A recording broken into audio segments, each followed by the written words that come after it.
Hey everyone, and welcome back to my Minecraft adventures, where this playthrough I'm working on a base in the Nether. And last time we finished up the various infrastructure and basic pathing that's useful for getting around down here and between myself, my little starter base here, and other people's bases. So now that I have that down, I'm ready to start working on actual proper build projects as well as actual proper farms. And I want to get started today with something that has been on my mind a lot, because there is something that I'm wearing, in fact, that I haven't been using to its full capacity because I just don't have the resources for it yet. And of course, that is my elytra. And it's been super useful for building and getting down from heights safely. But to properly be using it to its full advantage, you do need some kind of propulsion mechanism. And of course, the most common solution to that is rockets. So I can't get any proper paper for rockets down here because, of course, sugarcane doesn't grow and there's no other sources for paper. So I think I'm going to just have to, wave aside the lore a little bit here and just accept that I'm going to steal sugarcane from someone else's sugarcane farm. But so far, there isn't any gunpowder farms on this server. I know a couple people have in mind that they'd like to build a creeper farm, but they haven't got around to it yet. But while I'm down here in the Nether, there is actually a farm I can build, which typically doesn't yield as much as a creeper farm, but it does yield sufficient amounts of gunpowder for what I need. So today, I am going to be attempting to build a gas farm. And in fact, I am going to be attempting to build it down here inside the actual Nether instead of doing the more efficient thing, which is to go to the Nether roof and build it up there. So you can see I started mapping out there. It's dark green, so I'm not sure how easily that renders. But I came up with a design that's going to work for me both aesthetically, because of course it's a built down here near my base, so I want it to fit in as a structure down here, but also should yield sufficient amount of Ghast products, mostly gunpowder that I'm concerned with, but also tears. I suppose there's no reason not to collect those while we're at it. But I came up with the concept in a creative mode, and as I was building it, the structure was getting taller and taller as I finessed the aesthetics of it. And yeah, I wasn't being as careful about height requirements as I should have been. The smart thing would have been to come here and figure out the height requirement I needed in here and then tailor the look to that. But I did come up with a concept, and I think it's going to be easy enough to tweak on the fly. I need to reduce the height of it by something like 15 blocks, but I think I can figure something out that it will still be perfectly functional and have the same aesthetic look. And I think I can do that on the fly, so I don't really want to go back into creative and tweak it anymore, because I really do prefer building in survival. I don't know why. It's more satisfying. But yeah, so you can see I mapped out very vaguely the size requirement that this is going to end up. The width of it is sort of set by what needs to go inside, or what's a practical width for what needs to go inside. And then the height of it, I'm limited here. I didn't want to go up higher than this, or we start to come into terrain that is going to be difficult to cut away in order to see. But what's easily visible right away is that the Nether's not really built for building high things. So you do get these like floating platforms and islands all over the place, which are very much going to cut into the view of what I want to do here. But I am fully prepared to go ahead and remove anything that's going to be in view. It was something that I was aware I was going to have to do when I decided to start building in the Nether.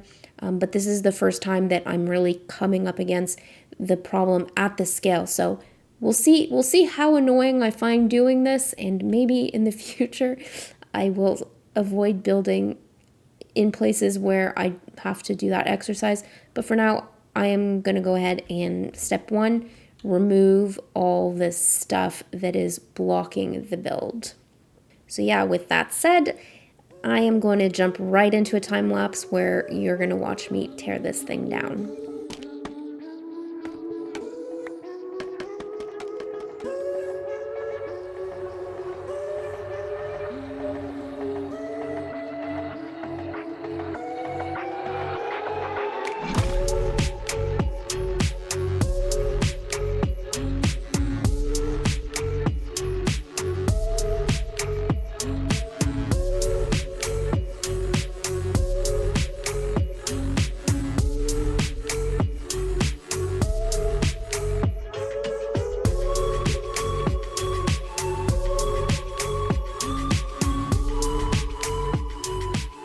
in between videos, I did get curious about the idea of what it would be like to kill a wither in a guardian temple.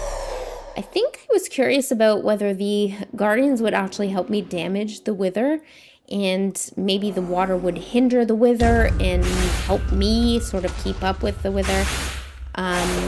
Spoiler alert, none of that panned out.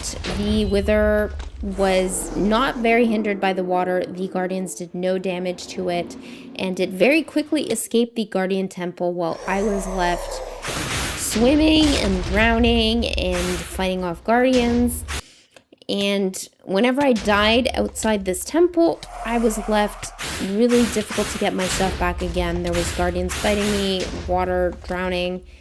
It just did not go well, and I did eventually call for help, and Cal, who was still on the server at the time, did answer my call.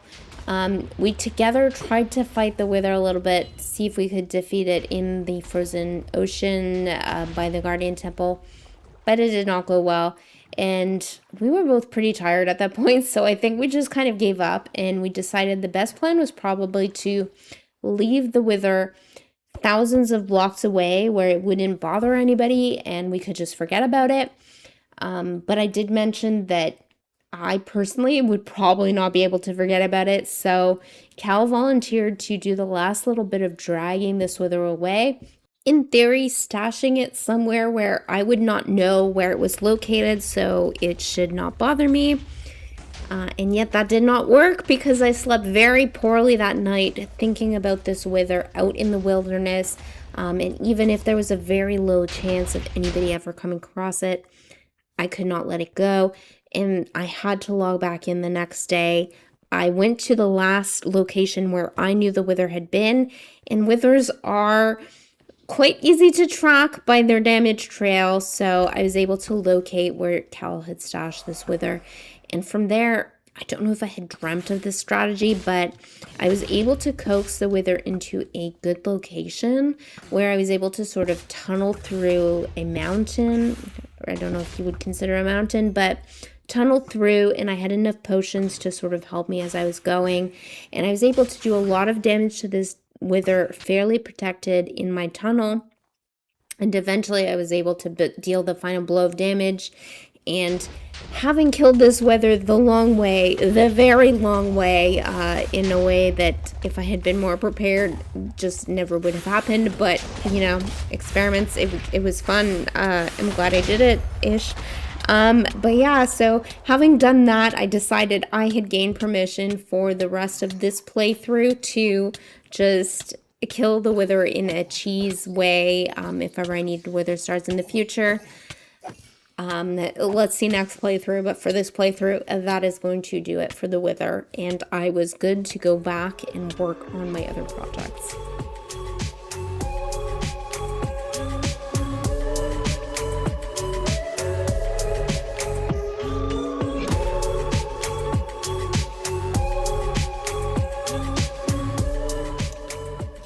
A little bit later, and once again I have been really bad at remembering to record in progress footage of this thing being built, but at this stage this farm is essentially in the state it's going to be in.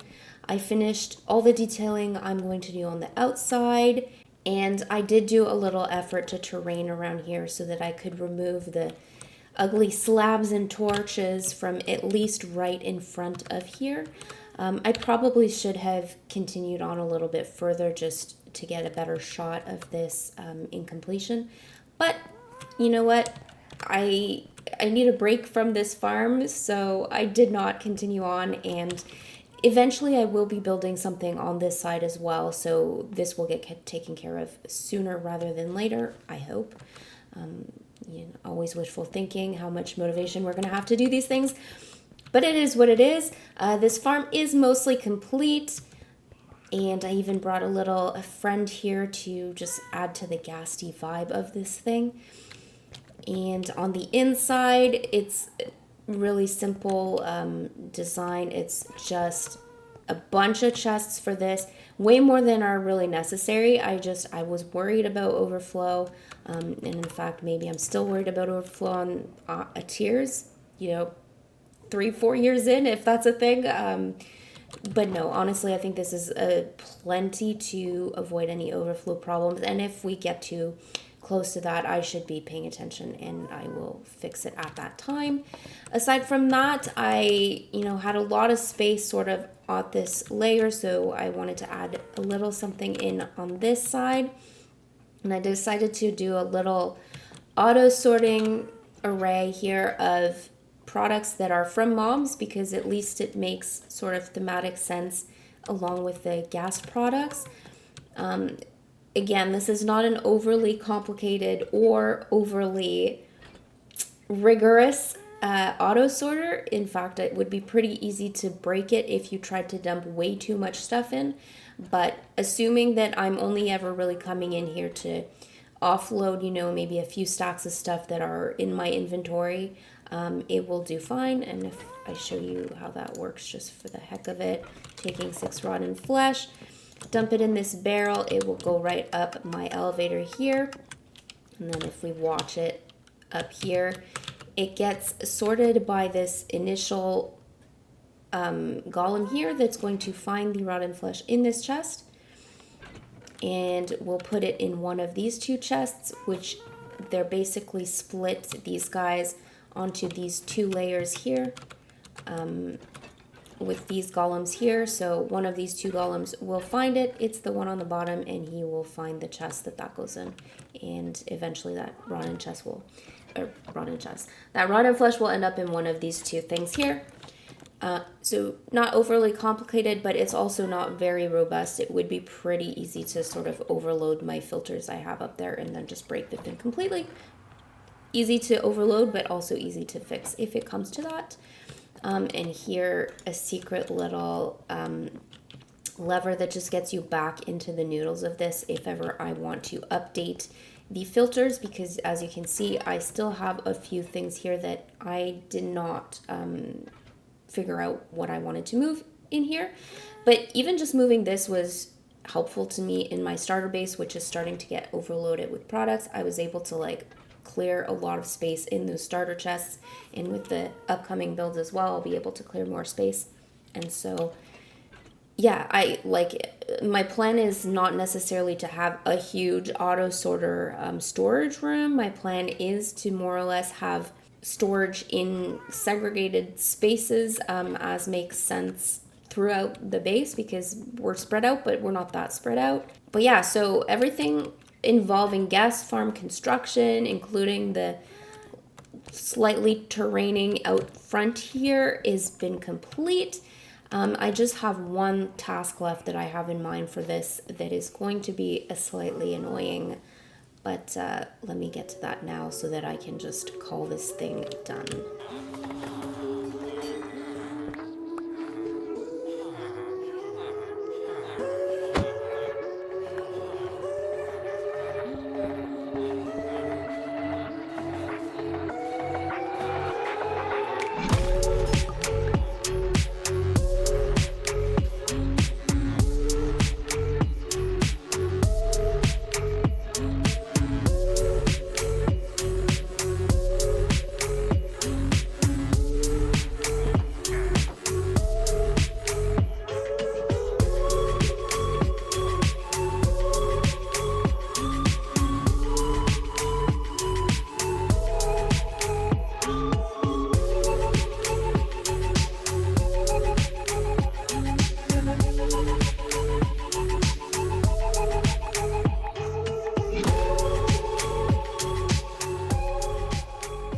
So yes, if you haven't guessed by now, the final piece I wanted for this farm was to put a couple clerics in here, because for me, it always makes sense to keep some clerics near wherever I'm storing my rotten flesh and my blaze powder and blaze rods, just because that's what you need for potion making.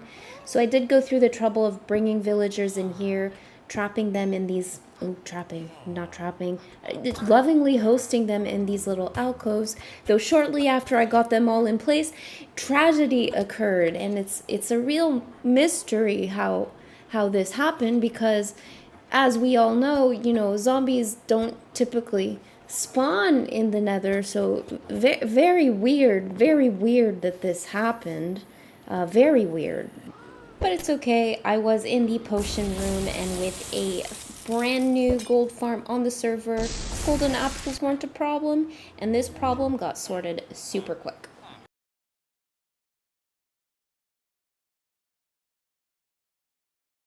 With these guys in place and this room complete with little clericy touches, this is officially going to complete my ghast farm. The only thing left to do here is I would love to give these guys some clericy names, since they are the first villagers that are officially in their final place. So if you guys have any suggestions about names that would be fitting for clerics in this location, I would love to hear them in the comments. Otherwise, I will come up with names on my own, and I will name these guys first thing next time. And there you go. That is the ghast farm finalized, and I think it looks pretty good across the bank there, and I'm very pleased with that. And now that I've cleared up some room in my chests here at my starter base, I'm just going to go ahead and clean up these chests here, which have been an eyesore for much too long. I am going to get rid of everything in there, consolidate it back into here as much as I can, until next time when I hopefully build some more stuff to move even more of this stuff out into its final location. And with that, I will get to cleaning, and I will see you guys next time.